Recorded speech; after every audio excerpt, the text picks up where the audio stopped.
Mathrubhumi news ക്യാമറമാനായിരുന്ന AV മുകേഷിന്റെ പുസ്തകം അതിജീവിതം പ്രകാശനം ചെയ്തു.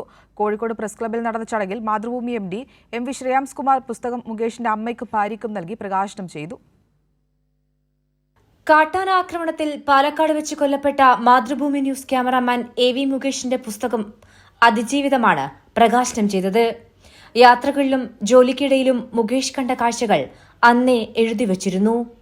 എല്ലാം മനുഷ്യരോട് ചേർന്ന് നിൽക്കുന്നവ.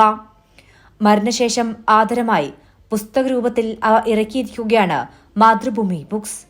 മാതൃഭൂമി MD MV ശ്രേയാംസ്കുമാർ മുകേഷിന്റെ അമ്മ ദേവിക്കും ഭാര്യ ടിഷ മുകേഷിനും നൽകി പുസ്തകം പ്രകാശനം ചെയ്തു. സാധാരണക്കാരായ ആളുകളുടെ പ്രശ്നങ്ങൾ കണ്ടെത്തി മുകേഷ് മറ്റുള്ളവരെ അറിയിച്ചെന്നും യഥാർത്ഥ മനുഷ്യൻ ചെയ്യേണ്ട കടമ മുകേഷ് നിർവഹിച്ചെന്നും MV ശ്രേയാംസ്കുമാർ പറഞ്ഞു. ജനങ്ങൾ അനുഭവിക്കുന്ന പ്രശ്നങ്ങൾ മനസ്സിലാക്കി അവിടെ എത്തി ഉൾക്കൊണ്ടുകൊണ്ട് ഇങ്ങനെ സമൂഹത്തിന് ഗുണം ചെയ്യുന്ന രീതിയിൽ ആണ് പ്രവർത്തനം നടത്തേണ്ടത്.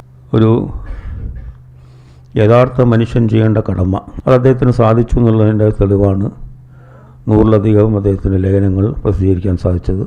വിവിധ മനുഷ്യരുടെ ജീവിതവുമായി ബന്ധപ്പെട്ട് മാതൃഭൂമി.com മുകേഷ് എഴുതിയ ലേഖനങ്ങളാണ് പുസ്തകരൂപത്തിൽ ഇറക്കിയിരിക്കുന്നത്. പരിപാടിയിൽ Mathrubhumi news editor Rajeev Devaraj, Mathrubhumi books manager Noushad, press club president EP Muhammad തുടങ്ങിയവർ പങ്കെടുത്തു. കൈരളി ന്യൂസ്, കോഴിക്കോട്.